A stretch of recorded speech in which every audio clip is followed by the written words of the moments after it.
Adivinha? Tem ideia? Ele, polêmico, não tem papa na língua, deputado federal, vai participar do Quem Tem Medo da Verdade. Será que ele tem medo de dizer a verdade? Acho que não. Será? Pode, tem pergunta ali que é forte, hein? Será que ele vai responder? Vamos receber, antes dela revelar o segredo para a filha, vamos receber ele, deputado federal Jair Bolsonaro. Pode entrar, deputado, um prazer conhecê-lo. Primeira vez que eu lhe vejo pessoalmente, fique à vontade, seja bem-vindo. Deputado, em primeiro lugar, muito obrigado pela sua presença. Bom dia. Bom dia. Eu conheço... Não, fica à vontade, doutor. Bom dia, obrigado pela sua presença. Deputado, normalmente, é a primeira vez que eu lhe vejo pessoalmente. Eu lhe vejo pela televisão, vejo as suas intervenções com jornalistas, seja quando estão fazendo programas de humor, ou seja com programas sérios, como esse aqui, que o senhor vai estar de frente com dois jornalistas, que é a Flávia Fiola e também o Vladimir, que está sempre com a gente, Vladimir Alves. Uma coisa que eu quero perguntar ao senhor, em primeiro lugar, o senhor é ao presidente da Indonésia, que realmente, tá, é a pena que ele merecia. E ele sabia que lá a pena é de morte. Por que ele levou para lá? Porque lá se paga mais caro a droga. Então ele arriscou, deu uma cartada alta, aí se deu mal. E eu agora, não vou dizer que fiquei feliz, mas fiquei satisfeito com a execução dele. É um sinal que um país, a Indonésia, cumpre as suas leis, diferentemente de nós. O Marco Acha traficava desde os 17 anos de idade. Quantas mães não choraram seus filhos por terem morrido para o mundo das drogas ou por ter sido viciado, né, se transformado em zumbis? Eu tive no Japão, e a primeira coisa que se coloca, se você vê em inglês, em japonês e inglês, é justamente dizendo, olha aqui, entrou aqui, for pego, já sabe que vai ter prisão perpétua. Quer dizer, no Japão é assim. No Brasil nós não temos, né? A própria Constituição te veda a pena de morte, a de caráter perpétua e o que é mais absurdo, o trabalho forçado. Ou seja, o marginal detido, ele trabalha se quiser. Outra pergunta que eu quero fazer para o senhor. Recentemente eu queria até aproveitar a oportunidade de parabenizar o meu amigo Gugu Liberato. O Gugu, pela estreia que ele teve, maravilhoso, é um grande amigo, uma pessoa de muitos anos de amizade. O Gugu entrevistou essa menina, Richthofen, né? Que executou juntamente com o ex-namorado mais o irmão dela, os pais. E agora ela estava ali dizendo, arrependida, aquela coisa toda. O senhor acha que uma filha que mata os pais da forma que foi feita, que tipo de pena ela deveria ter? Porque no Brasil só se cumpre 30 anos, ela pode ter 200 anos de cadeia, mas se cumpre... Por que a justiça dá 300 anos de cadeia, mas só se cumpre 30? Nós, a nova Comissão de Segurança Pública em Brasília, até reunida essa semana, nós estamos aqui já com várias propostas, né, com o apoio do presidente da Câmara, para que a progressão, você cumpra uma pena maior para requerer a progressão.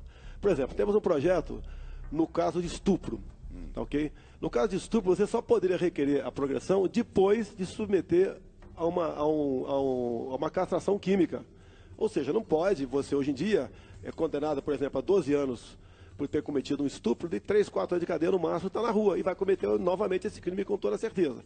Então, se ele não quisesse voluntariamente submeter a castração química, ele cumpriria os 12 anos. Certo. O senhor acha que o problema das drogas no Brasil é por motivo de fronteira? Não, você não pode selar a nossa fronteira, 17 mil quilômetros, onde nem um americano, com um terço dessa distância, consegue selar a tua fronteira com o México. Você sempre vai ter ali. Outra coisa, deputado, o que se questiona muito aqui, há muitos anos, desde que eu me conheço por gente, é o fator dos direitos humanos. Uma mãe, quando perde um filho, as pessoas dizem que os direitos humanos, eu não estou dizendo eu ouço falar isso, que a mãe perde um filho por um assassinato, uma tragédia, uma coisa por um bandido, ou não importa, por qualquer outra coisa, não vai lá os direitos humanos dar apoio a essa mãe. Mas quando acontece uma rebelião, a primeira coisa que lá está é os direitos humanos. O que o senhor tem a dizer sobre a postura dos direitos humanos no Brasil? Nós esperamos em Brasília agora tomar de assalto, né, democraticamente falando, a Comissão de Direitos Humanos. Seria a nossa bancada de segurança pública, juntamente com a bancada evangélica, para exatamente impormos novo ritmo naquela comissão. Vamos defender e procurar fazer políticas que atendam à família da vítima e não do bandido. Você pode ver, uma questão que talvez entre no teu programa aqui. Em 2011 se realizou em Brasília o 9º Seminário LGBT Infantil na Comissão de Direitos Humanos. Esses absurdos, não houve com o Feliciano quando ele assumiu a comissão, e conosco, a casa, nós conseguimos assumi-la também, não haverá mais daí. Nós devemos pregar pela moral, pelos bons costumes, e realmente buscar uma maneira de confortar as vítimas, né? Ou melhor, os familiares das vítimas. Muito bem. Bom, doutor Jair Bolsonaro, deputado Jair Bolsonaro, o senhor tem medo da verdade? Até hoje, sem problema. Sem problema. Então vou receber aqui os dois jornalistas que vão lhe fazer perguntas. Flávia Fiola e Vladimir Alves. Pode entrar? Olha, sempre elegante a Flávia, chiquérrima. Bonjour. Bonjour. Como é que vai, querido? Tudo bem? Fique à vontade. Bom dia a todos. Tudo bom? Bom dia, olha, deputado. Tudo bem? Vladimir e Flávia, hoje nós tivemos aqui o Agnaldo Timóteo, que foi uma entrevista polêmica e teve grande repercussão. E acredito que não seja diferente com o deputado Jair Bolsonaro. Deputado, eu quero lhe dizer que é o seguinte, todas as perguntas são de total responsabilidade dos dois jornalistas. Eu e a Rede TV não temos nada a ver com isso. Então, o senhor responda do jeito que o senhor achar melhor. Este programa é democrático, este programa prega a democracia. Então, aqui nós estamos, eles têm, como diz Deus, como Jesus dizia, temos o livre-arbítrio, cada um fala o que quer e também depois responde pelo que fez, ou pelo que falou. Então, está aqui os dois jornalistas. Eu queria chamar aqui a Suzy, que vai lhe mostrar aqui um tablet, só para o senhor ter uma ideia. Nós temos aqui, deputado, 3 perguntas, são 3 números, depois o ponto de interrogação. O ponto de interrogação sempre é considerada a pergunta bomba, seja para um artista, seja para um deputado, seja para um empresário que aqui venha. A pergunta mais forte, indiscutivelmente, é a pergunta do ponto de interrogação. Responde se achar conveniente, se achar, falar, não, acho que eu não devo responder essa pergunta e pronto. Ou qualquer outra pergunta. O senhor só digite em cima do número, aparece o tema e os jornalistas fazem a pergunta. Fica a seu critério. Tá pronto? Pergunta número 3. Preconceito. Quem vai fazer a pergunta ao deputado? Eu faço a pergunta. Você, Vladimir. Fica à vontade. Em uma sessão da Câmara, o senhor chamou alguns ativistas homossexuais de bando de vagabundos. Além de outras expressões que não vou reproduzir agora por conta do horário do programa. O seu problema é contra os gays ou contra a comunidade LGBT? Nenhum dos dois, e a sua própria pergunta já responde. Ativistas LGBT. Tá? A minha briga sempre foi e será contra o material escolar para o público infantil em escolas do ensino fundamental, que para combater, né, a possível entrada que o governo quer colocar na escola naquele conhecido como kit gay. É um conjunto de livros, cartazes, filmetes. Diz o governo que é para combater a homofobia, mas na verdade, no meu entendimento, e da maioria dos pais, da maioria não, e quase todos os pais que conversei até hoje, é um material que estimula precocemente a criança entrar, se interessar por sexo. E o que é pior, no meu entender, o sexo entre as pessoas do mesmo sexo. Então eu não sou preconceituoso, nunca tive problema com gays, nem com a comunidade, tanto é que eu só apareci a partir de novembro de 2010, quando eu descobri na Câmara, na Comissão de Direitos Humanos, estava de passagem, né? Estavam fazendo o lançamento daquilo que foi conhecido como kit gay. E eu poderia escorrer muito sobre isso, coisas absurdas, né? Quem fez o kit gay, em grande parte, foi a BGLT. Coisa esquisita, né? Eles pesquisaram em 11 capitais as crianças no ensino fundamental e chegaram à conclusão que existe mais meninos gays que meninas lésbicas. Tudo que eu te falo está escrito, está em notas taquigráficas e estão em filmes também. E eu gostaria, né, como perguntei na época, até hoje eu não sei, qual foi a metodologia. E eles atacaram também duramente as religiões. Nós aqui, você pode ser ateu, para mim não interessa, né? Eles também chegaram à conclusão que os símbolos religiosos deveriam ser retirados das escolas porque aquilo era um obstáculo para a consecução do material escolar no ensino fundamental, conhecido como kit gay. Nós não podemos admitir isso aí. Então, nos momentos que eu apareci xingando, sim, palavras pesadas, sim, tá ok? Acho até que foram suaves, perto do que estavam programando contra as crianças a partir de 6 anos de idade, que valeu a pena. Inclusive, o termo homofóbico, né, que cola em mim há muito tempo, eu falo o seguinte, Se ser homofóbico é defender a família e as crianças, pode me chamar de homofóbico, fique tranquilo que eu não me importo com isso não. Muito bem, respondida a pergunta, deputado Jair Bolsonaro. Deputado, no Rio de Janeiro o senhor foi um dos deputados mais votados, não foi? Sim. O senhor teve quantos votos no estado do Rio de Janeiro? É quase 500 mil de votos, né? E por tabela, elegi meu filho no Facebook aqui em São Paulo, deputado federal. Federal em São Paulo. São Paulo. Quer dizer, 500 mil de votos é muito voto para uma cidade. Fiz uma campanha no Rio e São Paulo com uma van e não mais que 20 pessoas. E onde eu chego, Kleber, eu geralmente sou bem recebido. Raramente tem problema, porque eu tenho lado. Eu não sou aqui. A minha liberdade dentro da Câmara não tem preço. Muito bem. Doutor Jair Bolsonaro, deputado, por favor, mais um número colocou polêmica. O senhor falou que não é uma pessoa polêmica, mas a produção colocou como tema polêmica, então a Flávia pergunta, né, Flávia? E essa pergunta vai ser muito complicada para fazer, deputado, porque o senhor afirmou que a mulher, por engravidar, ela tem que receber um salário menor. O senhor não acha que está equivocado? A mulher, muitas vezes, é provedora da sua própria família. Como que ela vai ganhar menos? Porque ela é engravida. A revista que fez essa matéria não me entrevistou. Pegaram um áudio com o jornal 0 Hora. E lá no áudio e na matéria do 0 Hora, você vê claramente que o empresário, na hora de optar entre o homem e a mulher, ainda sendo jovem ou não, ele vai realmente, geralmente optar pelo homem. Tendo em vista, no Brasil, o grande problema é a carga tributária, né, os encargos trabalhistas. Então, geralmente, o empresário está na matéria, prefere o homem. Nada mais além disso. E essa afirmação, inclusive, durante a última semana, eu apanhei por 1 hora na Rádio CBN, não tiveram a dignidade de me abrir espaço no ar. Então, isso daí não procede. Na própria matéria do áudio do Jornal 0 Hora está escrito que o empresário prefere o homem à mulher. O empresário. E, no caso, o senhor, qual seria a sua opinião? Sem problema nenhum, é competência. Eu não vou pagar mais para um homem, só porque é homem, e menos para você sendo mais competente.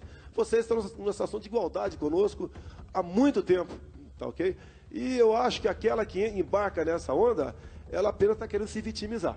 Você pode ver, você presta um concurso para as Forças Armadas, nós dois sargentos, ganhamos a mesma coisa. Nós dois para a Polícia Legislativa no Congresso, ganhamos a mesma coisa. Na iniciativa privada, quem faz o trabalho é o patrão. Se nós quisermos, via legislação, impor um salário igual para determinadas funções, você está partindo do meu entender para o socialismo. Lá é liberdade. Você realmente ganha de acordo com o que você produz. Porque o empresário quer produtividade. Caso ele não age dessa maneira, ele quebra. Hoje em dia, Kleber, é muito difícil ser patrão no nosso país. Ainda vamos chegar ao dia ainda que o trabalhador vai ter que decidir. Menos encargos trabalhistas em emprego ou emprego sem encargos trabalhistas.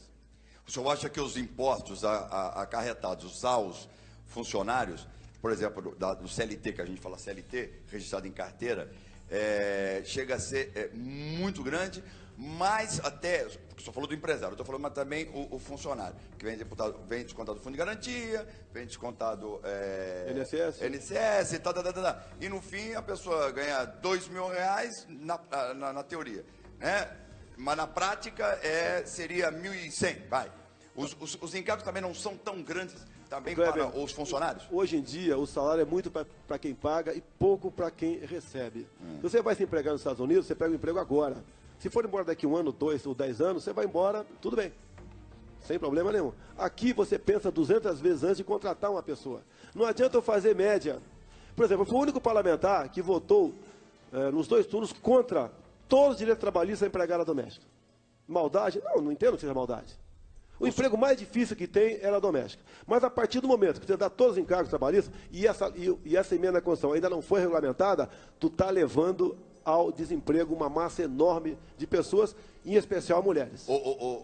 Deputado, o senhor acha então que o sistema trabalhista no Brasil é paternalista?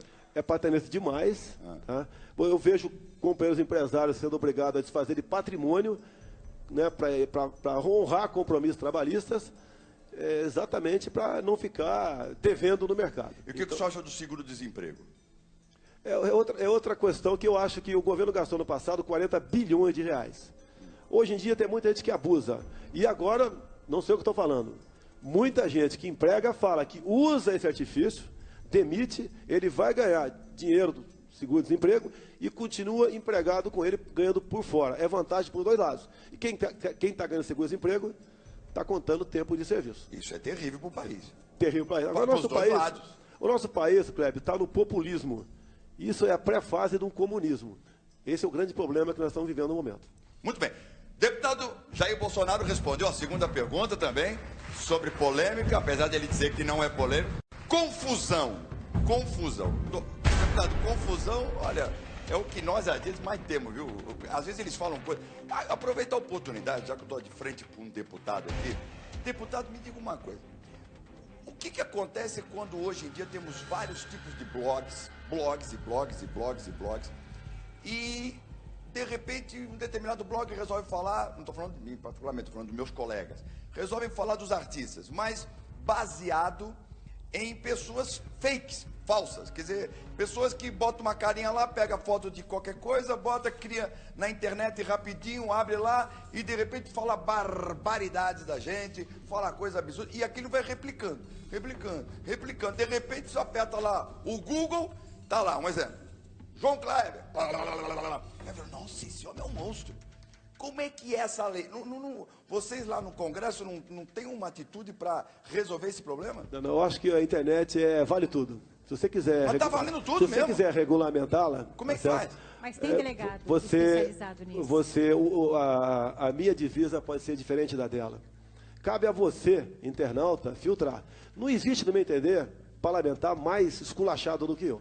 Homofóbico, racista, estuprador, inimigo das mulheres agora, nessa questão trabalhista, tá ok? Então, mesmo assim, eu nunca processei ninguém, nunca, tá ok? Eu sou um dos deputados mais processados, quer dentro e quer fora da Câmara. Até o episódio de Maria do Rosário. Ela foi para defender o Champinha naquele debate. Direito dele, por ser menor de idade, a estuprar e matar. E eu estava, antes dela, para defender o contrário. E daí surgiu o impasse, né? E ela me chamou de estuprador por 3 vezes. E deu...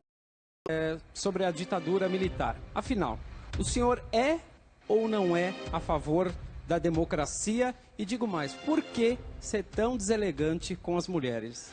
Geralmente, né, mostram eu dando uma cotovelada em alguém. O carrinho que eu tomei por trás, ninguém mostra. Naquele momento, foi dia 1º de abril do ano passado.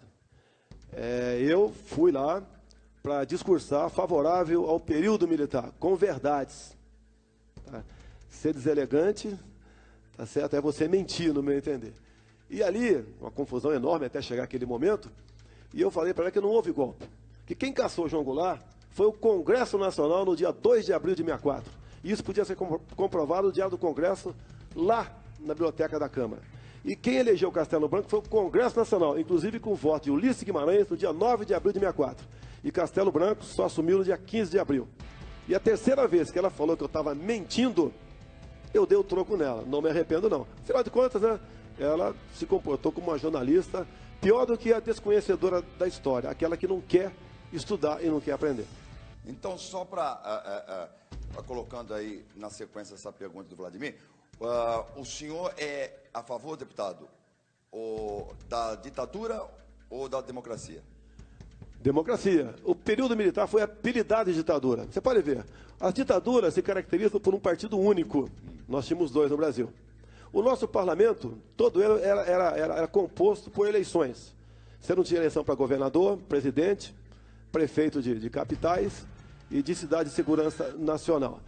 Você tinha completa liberdade para ir e vir, para fazer o que bem entendesse aqui em nosso país. E eu sempre costumo dizer para a garotada que está nos ouvindo aqui, tem dúvida? Pergunta com o teu pai, com o teu avô, como foi aquele momento. Aquela época foi uma época de pleno emprego, de segurança, de respeito, de educação. Tanto é que eu sou aqui do Vale do Ribeira, uma região mais pobre do estado de São Paulo, e passei por concurso para a Academia Militar das Agulhas Negras sem fazer qualquer cursinho. E assim foi a minha juventude toda naquele momento. E temos que dizer também que em 64, o povo todo pedia que os militares assumissem. As mulheres nas ruas, a Igreja Católica, a OAB, toda a imprensa, à exceção do jornal Última Hora, os empresários e agricultores, que ninguém aguentava mais aquele estado de coisa, que nós estávamos à beira da comunização do nosso país. E complemento, né? Pessoal que fala em ditadura. Chile, 73. Pinochet fez o que tinha que ser feito. Por quê? Dentro do Chile existiam mais de 30 mil cubanos. Então tinha que ser de forma violenta para reconquistar o seu país. Hoje a Venezuela é impossível você reconquistá-la, que existe mais de 80 mil cubanos lá dentro. No Brasil, você tem mais de 11 mil cubanos aqui, muitos fantasiados de médicos, na verdade são agentes ou são militares do exército cubano, além de haitianos e angolanos. E agora há pouco o Lula acabou de dizer que o exército do MST está pronto para ir às ruas para brigar com quem quer ir fazer uma manifestação por democracia. Não sabemos o que vai acontecer. Pedimos a Deus que nada de mais grave aconteça, mas esse povo não deixará o poder, do meu entender, mesmo por via democrática.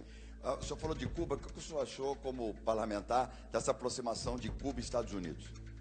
Ali foi mais uma jogada do Obama. Ah, é? A comunidade hispânica tem uma quantidade de eleitores muito grande. Tem estados ali com grande quantidade de delegados que vale. Então, ao ele acenar dessa forma, se não me engano, 5 milhões, num primeiro momento ali, de hispânicos, ele está cativando eleitores para si. E está conseguindo os eleitores serem inimigos dos republicanos, que são contra isso.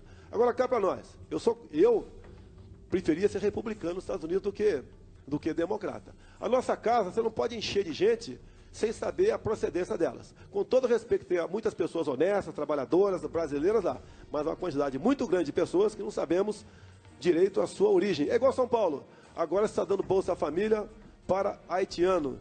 Dinheiro do povo, de imposto do povo para haitiano. Que pode ter certeza, vão engordar o exército do MTST aqui na capital. Deus queira que não. Deus queira que não. Bom, deputado Jair Bolsonaro, agora a pergunta que a gente coloca como ponto de interrogação, que é a pergunta vermelha, que sempre diz que é uma bomba, né? E é bomba mesmo. Agora a pergunta é o Vladimir que faz. Qual é a pergunta, Vladimir? Essa pergunta eu sei e é forte, é uma pergunta muito forte. Você revelou que prefere ter um filho morto a um filho gay. Você mudou o seu pensamento desde que deu essa declaração? Ou você acredita ainda que a condição sexual de uma pessoa, de um familiar, pode torná-lo melhor ou pior perante a sociedade? Todos esses momentos polêmicos, né, por eu expressar o que eu penso, o que eu acho que está certo, culmina nisso daí. Eu fui entrevistado recentemente pela Ellen Page, uma atriz americana que recentemente saiu do armário. E depois de mais de uma hora de entrevista, que deve ao ar em outubro agora, ela praticamente concluiu a pergunta da tua forma, né? Eu falei, eu não tenho por que aloprar, você está me tratando com educação, com dignidade. Eu entendo que a questão do homossexualismo não tem nada a ver com a vida particular de quem quer que seja, é muito mais a questão de formação, comportamento do que genético. Então, assim sendo, eu não tenho problemas, né, em sonhar, em ter medo de ter um filho ou não gay. Eu tenho certeza que meus filhos, os 4 filhos são homens, e minha 5ª filha, a menina de 4 anos, vai ser mulher também, dada a educação que a mãe dá para ela. Agora, você pode ver, você não vê um casal de 40 anos de idade, né, de mão dada, e um filho dele de 15 ou 16, com outro namorado de 15, 16 de mão dada por aí. Você não vê isso daí. Tá? A nossa sociedade é conservadora, sim.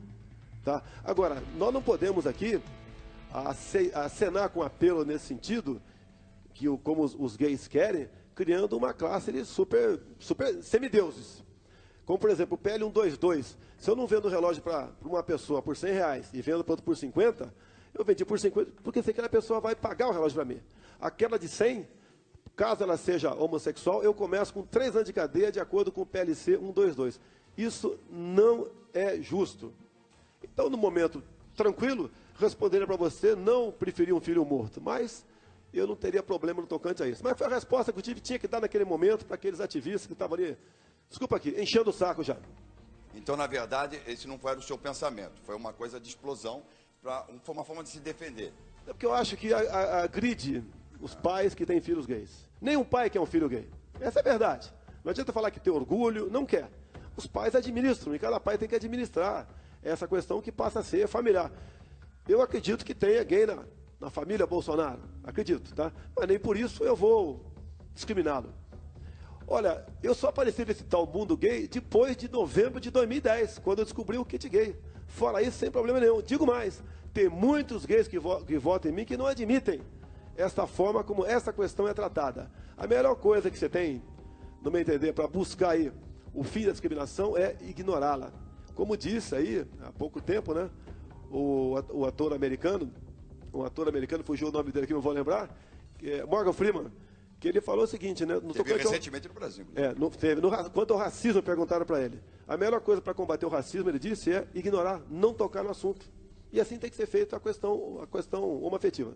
Aí eu vou concordar com ele. Eu sou obrigado a concordar com ele, porque eu acho que quanto mais a gente debater, gritar, berrar, parece que está querendo se impor.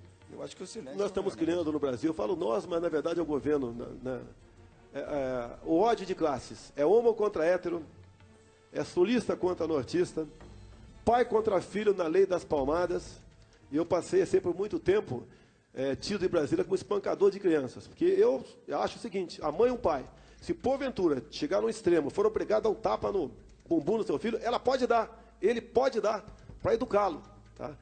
Jogamos, além do negro contra o branco, né, que é a coisa mais terrível que existe, a questão de racismo, essas questões todas, o governo nos divide. E agora, para cima de mim, jogando aí eu contra as mulheres. Bom, a questão do emprego. Deputado Jair Bolsonaro, bom, o senhor respondeu todas as perguntas. Agora todas.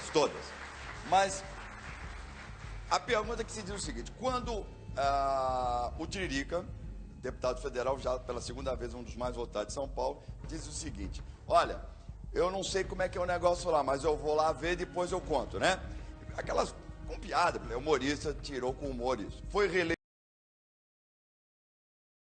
Inclusive, você tem direito a gel hidratante, a shampoo, a visita íntima da mulher que você indicar.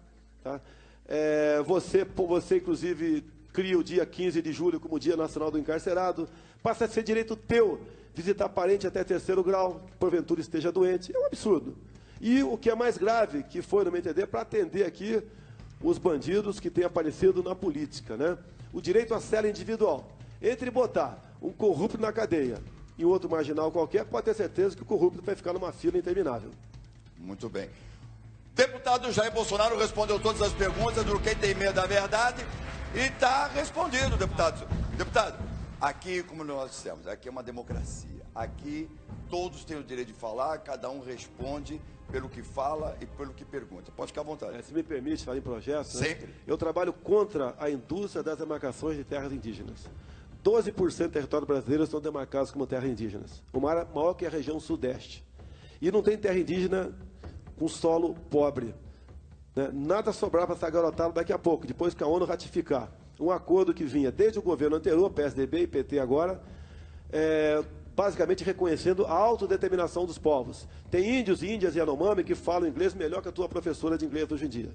E nós estamos na iminência de perder essa área mais rica do mundo. O último mapa metalogenético que mostra as riquezas minerais nossas comprova o que eu te falei aqui. Nós aqui no Brasil, que eu trabalho, nós temos que acabar com esse comércio externo apenas com as repúblicas aqui da América Latina, com o viés ideológico. Temos que abrir para o primeiro mundo. Nós temos que resgatar o nióbio para nós. 98% do nióbio, né, o mineral estratégico, está sendo doado e estão agora demarcados como terras indígenas. Não poderão mais ser explorados, a não ser com a concessão do Congresso, o que é quase impossível isso daí.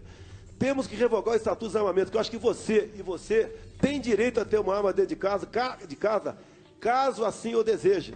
A melhor arma para uma mulher não ser estuprada é uma arma dentro de casa. Então são várias propostas, Kleber, que não basta apenas você ter no papel. Fale com discursos, pronunciamentos, que isso você vai semeando, né, ideias que você vai trazendo adeptos, né, gente para o teu lado. O nosso Brasil é bonito, é maravilhoso, é lindo e é riquíssimo. Mas, lamentavelmente, a classe política não vê dessa forma. Aproveitando então esse gancho, deputado, vou fazer uma pergunta ao senhor. Nosso programa é um programa popular. Eu sempre digo que eu tenho a maior honra de poder apresentar um programa popular. Quem nos assiste é a dona de casa, são pessoas que estão aí batalhando a vida inteira, aposentados. Jovens também assistem muito este programa, graças a Deus. Então tem toda a camada. E aquele negócio de dizer de classe A, B, C, D, não. Quando eu digo programa popular pode ser da classe A a Z. Isso é indiferente. As pessoas querem se interessar por determinados assuntos do cotidiano. Então a minha pergunta é: qual é o projeto que o senhor tem, literalmente, para aquele que trabalha, que é honesto, que levanta cedo, a mulher faz a marmita, vai pegar trem, Ontem mesmo nós vimos um problema seríssimo lá sobre os trens, aquela coisa, aquela rebelião, aquela situação toda, as pessoas pulando para poder pegar um trem. Então, esse que trabalha, que tem família para sustentar, que luta desesperadamente, a mulher que luta desesperadamente, tem 2, 3 empregos, tem que trabalhar de diarista, o marido tem que trabalhar, o taxista, não importa qual é a profissão, mas o trabalhador em geral. Qual é o projeto, não só com o senhor, mas que lá na Câmara dos Deputados tem feito para defender literalmente aquele que é sério, que trabalha e que precisa botar o pão de cada dia dignamente dentro da sua casa? Modéstia à parte, é o exemplo. E a meritocracia.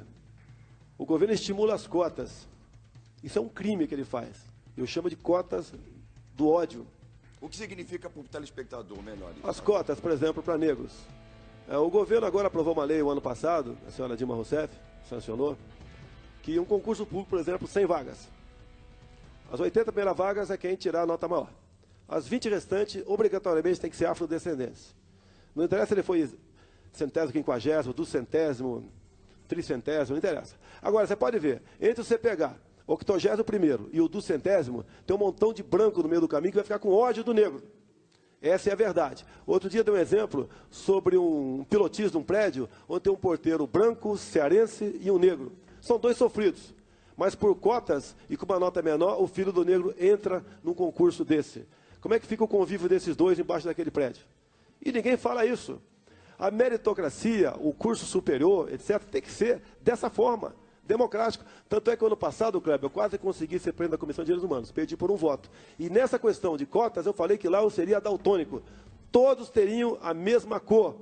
Nós temos que partir desse princípio, todos a mesma cor. E quem se esforçar, se empenhar mais, vai para frente. Eu acho que esse é o maior exemplo que você pode dar. Hoje em dia eu sinto muito feliz que me chamam de deputado na rua. Deputado, hoje em dia, é quase um palavrão. E me chamam de deputado. Fico muito orgulhoso disso aí. Em primeiro lugar, muito obrigado pela sua presença, o que prova que o senhor não tem medo da verdade, e esse programa, volta a dizer, ele é democrático. Estão aqui os jornalistas, todas as perguntas e todas as respostas são única e exclusiva de responsabilidade de quem pergunta e de quem responde. Pô, obrigado pela cordialidade. Eu estava esperando um tiroteio. Não, aqui nós nos baseamos em fatos que são colocados perante a imprensa, e os jornalistas fazem essas perguntas justamente para que seja esclarecido ao telespectador o que acontece. E as minhas perguntas foram baseadas, sim, em tentar colocar e saber o que o Congresso Nacional faz para o bem da população, que esse é um compromisso que eu tenho aqui sempre com o telespectador. Kleber, o Congresso de hoje, eu estou esperançoso. Não pela questão apenas ser conservador. Até os que estão chegando novos sabem das armadilhas que eles esperam lá. Acho que o deputado, indiscutivelmente, num país democrático, ele tem que ser respeitado quando ele é um bom deputado. Eu acho que ele representa o povo dentro do Congresso. Ele representa, por isso que é o Congresso Nacional. O Congresso Nacional representa o quê? A voz do povo, por isso que o povo escolhe. Eu ainda acho que dizem que, ou seja, ditadura, ou seja, democracia, mas por pior que seja a democracia, ainda é o melhor sistema de governo, pelo menos na minha opinião. Mas, Kleber, o período militar foi apelidado de ditadura, Kleber. Fazia manifestações à torto e à direito. Qual ditadura se faz manifestações no mundo? Nenhuma. Quem podia achincalhar os presidentes militares, achincalhavam, em especial o Figueiredo. Nós entregamos para a oposição. Você acha que nós, armados, iríamos entregar para a oposição? E depois disso, somos enxovalhados, caluniados. Uma comissão dita da verdade. O militar é o guardião da democracia. Nós fomos conclamados em 64 para assumir o governo e assumimos. Tanto é que a imprensa toda, em editoriais, pedia a intervenção militar. E, 7 de outubro de 84, o então jornalista falecido Roberto Marinho fez editorial de capa dizendo o seguinte: participamos da Revolução Democrática de 31 de março de 64. E por aí vai. Passamos da 49ª à 8ª economia no mundo. Você não pega um presidente militar daquela época enriquecido. Para finalizar, eu não podia, como artista, deixar de fazer essa pergunta. Afinal de contas, o que houve entre o deputado Jair Bolsonaro e Jô Soares? Entre Jô Soares, houve com Marcelo Tais. Mas eu falo, Jô Soares foi apenas, eu fui 2 vezes no programa dele, né? E depois ele criou um ódio para comigo. Não teve nenhuma ofensa da minha parte para com ele. Agora, Jô Soares, então, se permite o teu programa, pode me convidar, vamos bater um papo aí, sem problema. Tem também a Marília, a Gabriela, tem ódio de mim. Pô, eu agora vi fotografia do filho dela beijando com outro homem. Será que é por causa disso? Tá? O Marcelo Tais também tem uma filha gay e um filho homossexual. Será que é por causa disso? E eu nunca briguei com homossexual. Minha briga foi contra o material escolar. Os pais estão de acordo comigo. Eu duvido uma mulher que seja grávida hoje em dia, né, uma das maiores felicidades da vida dela, e vai decorar o quarto com as cores do arco-íris, e não rosa ou azul, de acordo com o sexo previsto. Então nós queremos a normalidade. Se o garoto, mais tarde, resolver mudar o comportamento, que seja feliz. Kleber, outro dia no shopping, Kleber, uma menina de uns 15 anos, aqui no Rio de Janeiro, queria fazer um selfie comigo. Fez. Quando ela baixou a máquina, falou: sabia que você fala muita besteira? Eu respondi para ela: o que eu estou impedindo em você ser feliz em sendo lésbica? Eu joguei. E ela falou: eu sou lésbica mesmo. Não estou impedindo nada. Não tem um grupo de comando de caça de gays. Mas ela lhe quis pedir fazer um selfie. Pediu, talvez, para fazer uma montagem, alguma coisa. Como no avião, outro dia, eu estava quase dormindo no ombro do meu filho, que está aqui atrás de mim, e duas meninas, né, fizeram a montagem e publicaram que eu tinha saído do armário como se estivesse aí no ombro do namorado no avião. Tá, okay? E era seu filho? Tá aqui atrás. Vê se ele tem cara de gay. Uma salva de palmas ao deputado Jair Bolsonaro, mais uma vez. Muito obrigado pela sua presença. Todas as vezes que precisar falar com o povo brasileiro, com o seu eleitor, então não só, porque a partir do momento que o senhor está ali na Câmara dos Deputados, o senhor não representa apenas os seus eleitores, representa a toda a população brasileira como congressista, certo? Por isso que somos contra o voto digital, senão nós seremos apenas um vereador de luxo lá dentro. É, isso, pelo amor de Deus, não deixa acontecer isso não. Deputado, muito obrigado pelo carinho, um grande abraço. Tchau, plateia. Por favor, Obrigado. aqui, acompanhe o deputado. Suzy, obrigado, Tchau, obrigado, obrigado. Obrigado. Sempre chique. Obrigado, João. Obrigado. Bom dia. Vladimir, mais uma vez, muito obrigado Obrigadão. pelo carinho. Tchau, tchau. Por favor, Souza, retire aqui. Bom, volto a dizer, o nosso programa é um programa democrático e aqui nós recebemos, e mais do que nunca, o momento da gente ter um congressista aqui. Gostaria que outros congressistas aqui estivessem para poder falar livremente para a população, porque são eles que nos representam. Não quer dizer que você tenha votado ou não nessa pessoa, mas a partir do momento que lá sentou, tem que defender o povo brasileiro. É a minha opinião, humilde, mas é a minha opinião. Então eu vou te contar uma coisa agora. Sabe quem vai vir aqui agora? Adivinha? Tem ideia? Ele, polêmico, não tem papa na língua, deputado federal, vai participar do Quem Tem Medo da Verdade. Será que ele tem medo de dizer a verdade? Eu acho que não. Será? Tem pergunta ali que é forte, hein? Será que ele vai responder? Vamos receber, antes dela revelar o segredo para a mãe, para a filha, vamos receber ele, deputado federal Jair Bolsonaro. Pode entrar, deputado, um prazer conhecê-lo. Primeira vez que eu lhe vejo pessoalmente, fique à vontade, seja bem-vindo. Deputado, em primeiro lugar, muito obrigado pela sua presença. Bom dia. Bom dia. Eu Muito conheço... obrigado. Não, fica à vontade, doutor. Bom dia, obrigado pela sua presença. Deputado, normalmente, é a primeira vez que eu lhe vejo pessoalmente. Eu lhe vejo pela televisão, vejo as suas intervenções com jornalistas, seja quando estão fazendo programas de humor, ou seja com programas sérios, como esse aqui, que o senhor vai estar de frente com dois jornalistas, que é a Flávia Fiola e também o Vladimir, né, que está sempre com a gente, Vladimir Alves. Uma coisa que eu quero perguntar ao senhor, em primeiro lugar, o senhor é a favor ou contra a pena de morte? Por que eu estou lhe perguntando isso? Porque o que aconteceu na Indonésia agora recentemente com um brasileiro que foi preso por tráfico de drogas e aí acabou tendo pena de morte. O governo brasileiro tentou interferir e o governo da Indonésia disse que não. E tem mais um brasileiro também já na fila para ser executado. Em primeiro lugar, então, mais uma vez, muito obrigado por ter vindo. E qual é a sua opinião? Em 2006, quando o Marco Asher foi condenado à pena de morte por estar com 13,5 kg de cocaína em sua asa delta, eu enviei uma moção de apoio ao presidente da Indonésia, que realmente, tá, é a pena que ele merecia. E ele sabia que lá a pena é de morte. Por que ele levou para lá? Porque lá se paga mais caro a droga. Então ele arriscou, deu uma cartada alta, aí se deu mal. E eu agora, não vou dizer que fiquei feliz, mas fiquei satisfeito com a execução dele. Que é um sinal que um país, a Indonésia, cumpre as suas leis, diferentemente de nós. O Marco Asher traficava desde os 17 anos de idade. Quantas mães não choraram seus filhos por terem morrido para mundo das drogas ou por ter sido viciado, né? Se transformado em zumbis? Eu tive no Japão, e a primeira coisa que se coloca, se você vê em inglês, em japonês e inglês, é justamente dizendo, olha aqui, entrou aqui, for pego, já sabe que vai ter prisão perpétua. Quer dizer, no Japão é assim. No Brasil nós não temos, né? A própria Constituição te veda a pena de morte, a de caráter perpétuo, e o que é mais absurdo, o trabalho forçado. Ou seja, o marginal detido, ele trabalha se quiser. Outra pergunta eu quero fazer para o senhor. Recentemente eu queria até aproveitar a oportunidade de parabenizar o meu amigo Gugu Liberato. O Gugu, pela estreia que ele teve, maravilhoso, é um grande amigo, uma pessoa de muitos anos de amizade. O Gugu entrevistou essa menina, a Richthofen, né? Que executou juntamente com o ex-namorado mais o irmão dela, os pais. E agora ela estava ali dizendo, arrependida, aquela coisa toda. O senhor acha que uma filha que mata os pais da forma que foi feita, que tipo de pena ela deveria ter? Porque no Brasil só se cumpre 30 anos, ela pode ter 200 anos de cadeia, mas se cumpre... Por que a justiça dá 300 anos de cadeia, mas só se cumpre 30? Nós, a nova Comissão de Segurança Pública em Brasília, até reunida essa semana, nós estamos aqui já com várias propostas, né, com o apoio do presidente da Câmara, para que a progressão, você cumpra uma pena maior para requerer a progressão.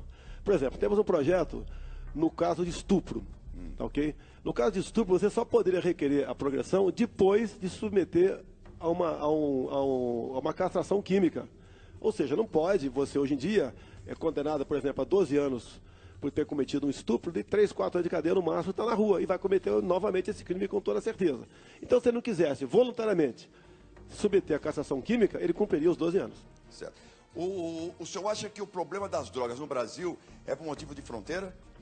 Não, você não pode selar nossa fronteira, 17 mil quilômetros, onde nem um americano, com um terço dessa distância, consegue selar a tua fronteira com o México. Você sempre vai ter ali. Outra coisa, deputado, o que se questiona muito aqui, há muitos anos, desde que eu me conheço por gente, é o fator dos direitos humanos.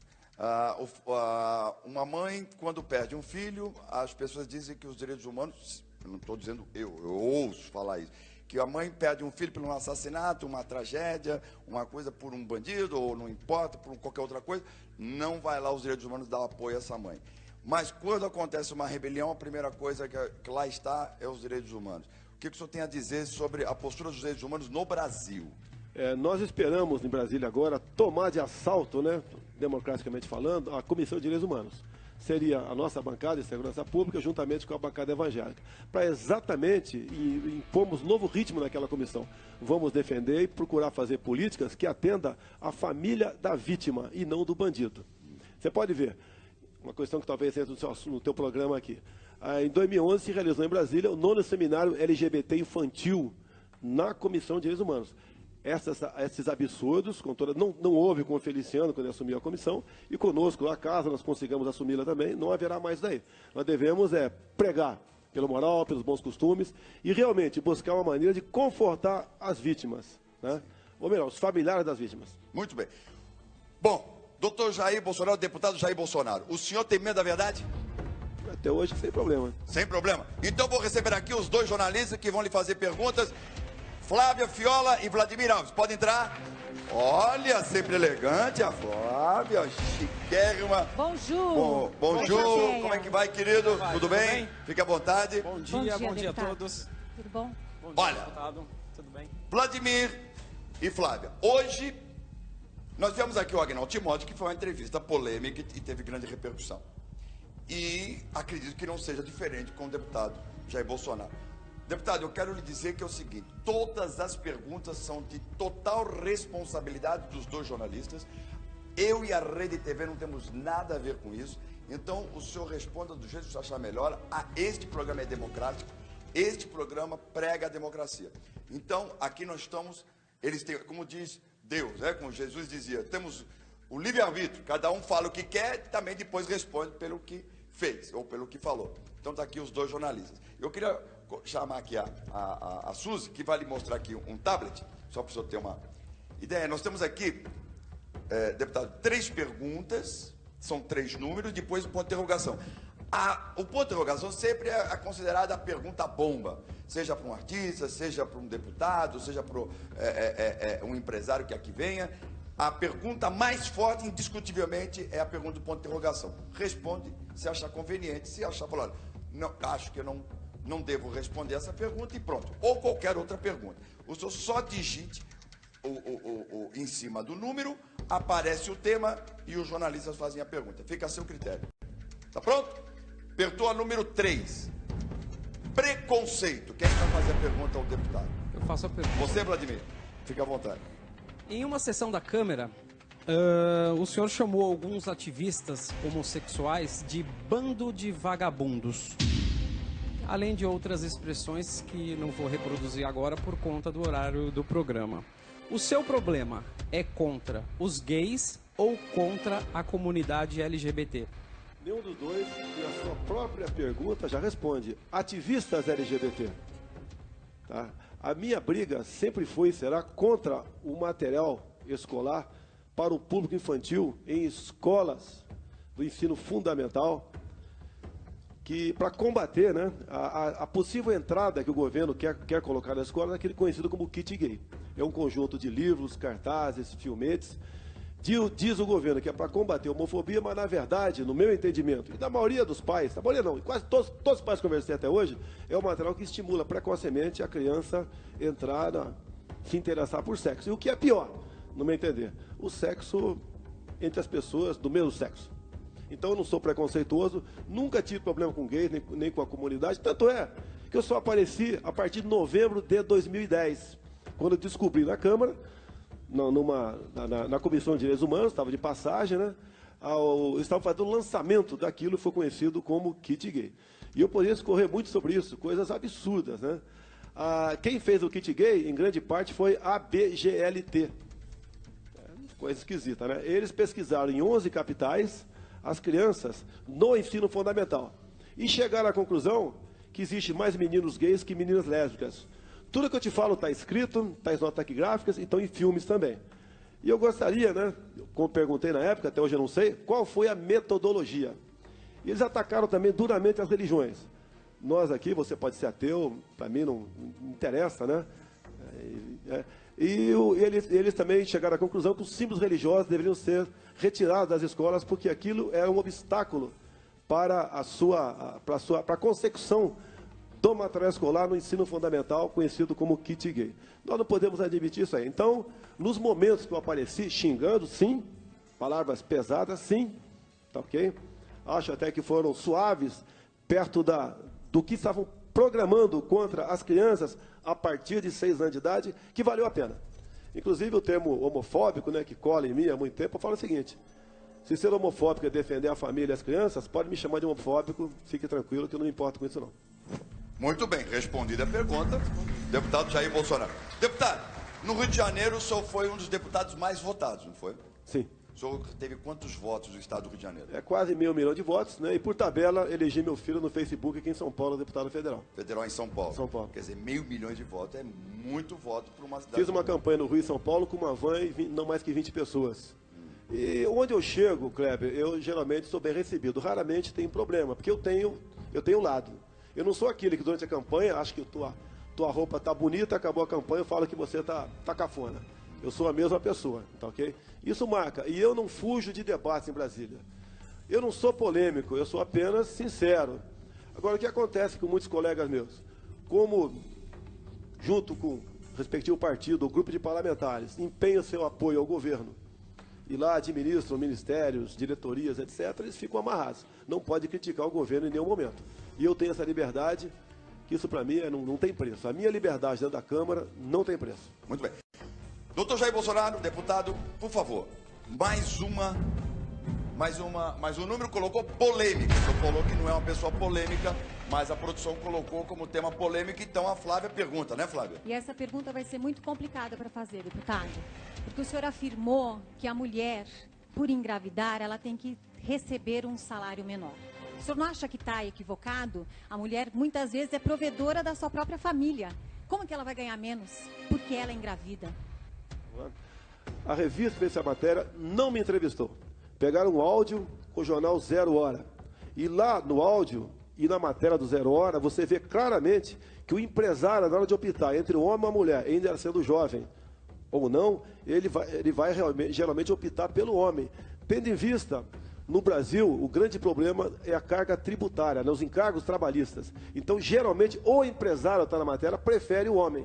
Nada mais além disso. E essa afirmação, inclusive, durante a última semana, eu apanhei por 1 hora na Rádio CBN, não tiveram a dignidade de me abrir espaço no ar. Então, isso daí não procede. Na própria matéria do áudio do Jornal 0 Hora está escrito que o empresário prefere o homem à mulher. O empresário. E, no caso, o senhor, qual seria a sua opinião? Sem problema nenhum, é competência. Eu não vou pagar mais para um homem, só porque é homem, e menos para você sendo mais competente. Vocês estão numa situação de igualdade conosco há muito tempo, tá ok? E eu acho que aquela que embarca nessa onda, ela apenas está querendo se vitimizar. Você pode ver, você presta um concurso para as Forças Armadas, nós 2 sargentos, ganhamos a mesma coisa. Nós 2 para a Polícia Legislativa no Congresso, ganhamos a mesma coisa. Na iniciativa privada, quem faz o trabalho é o patrão.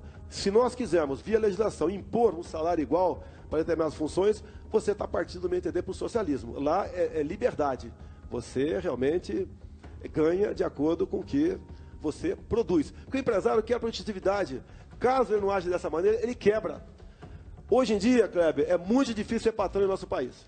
Ainda vamos chegar ao dia ainda que o trabalhador vai ter que decidir. Menos encargos trabalhistas em emprego ou emprego sem encargos trabalhistas. O senhor acha que os impostos acarretados aos funcionários, por exemplo, do CLT, que a gente fala CLT, registrado em carteira, chega a ser muito grande, mas até, porque o senhor falou do empresário, eu estou falando mas também o funcionário, que vem descontado do Fundo de Garantia, vem descontado INSS e tal, e no fim a pessoa ganha R$2.000 na teoria, né? Mas na prática seria 1.100, vai.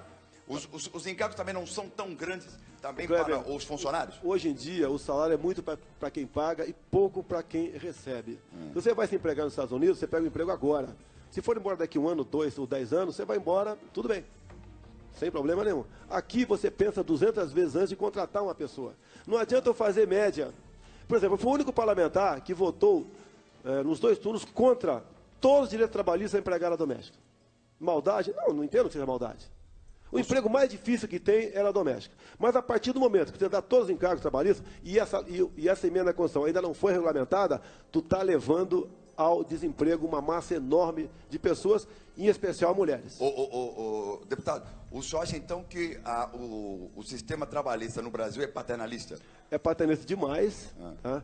Eu vejo companheiros empresários sendo obrigados a desfazer de patrimônio, né, para honrar compromissos trabalhistas, exatamente para não ficar devendo no mercado. E o que o senhor acha do seguro-desemprego?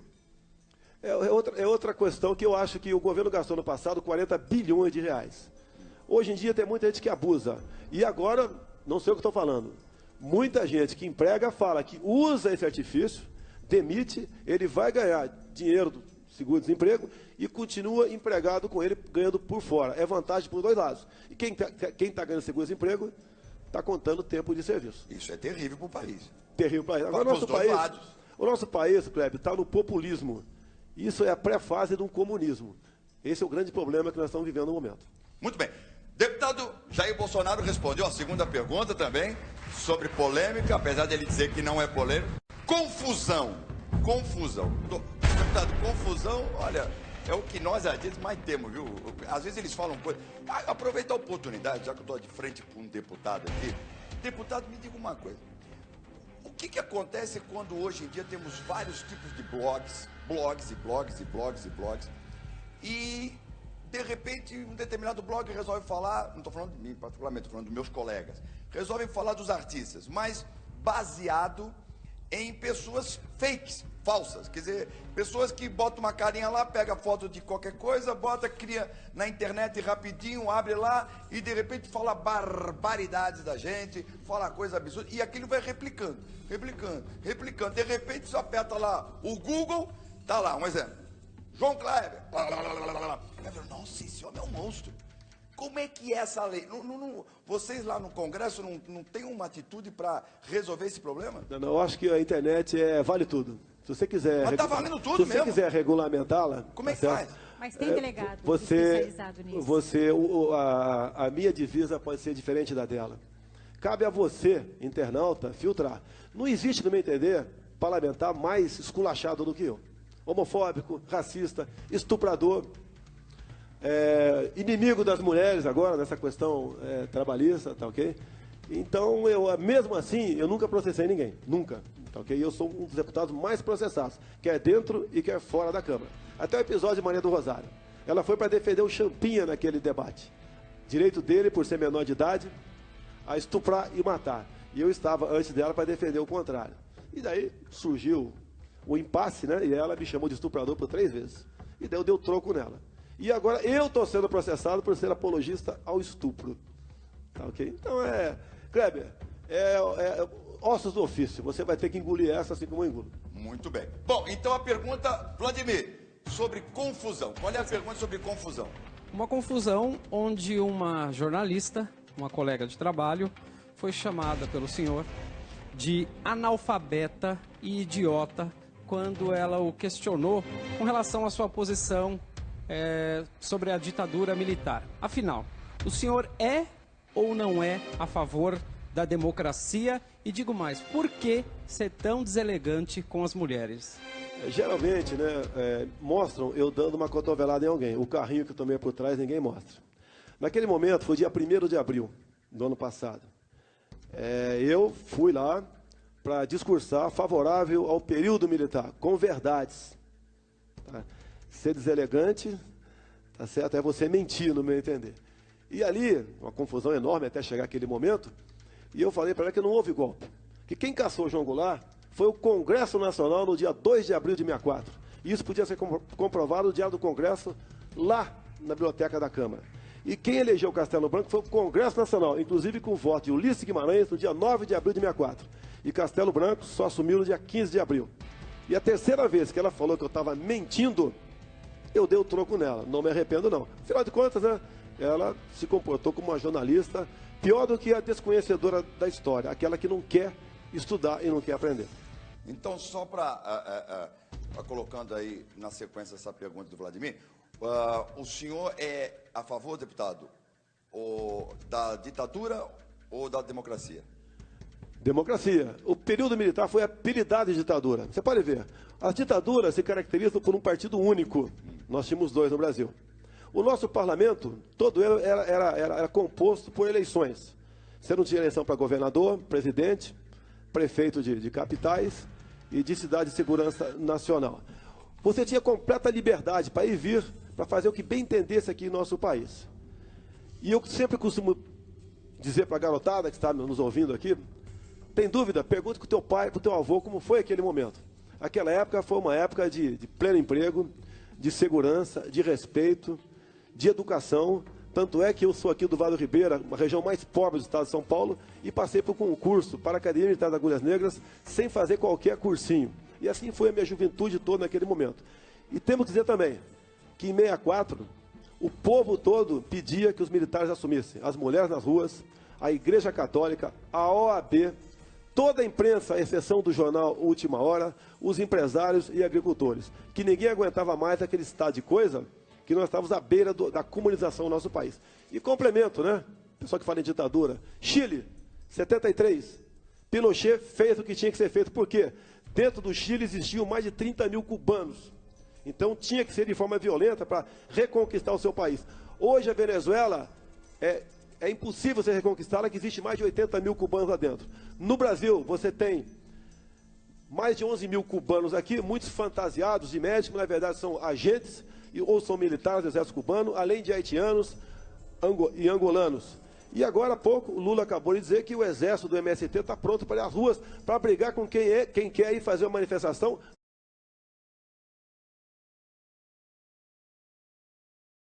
Grave aconteça, mas esse povo não deixará o poder, do meu entender, mesmo por via democrática. O senhor falou de Cuba, o que o senhor achou como parlamentar dessa aproximação de Cuba e Estados Unidos?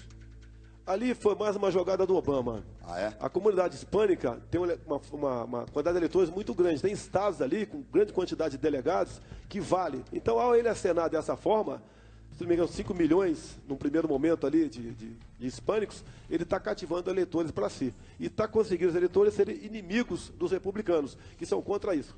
Agora, cá para nós. Eu preferia ser republicano nos Estados Unidos do que democrata. A nossa casa, você não pode encher de gente sem saber a procedência delas. Com todo respeito que tem a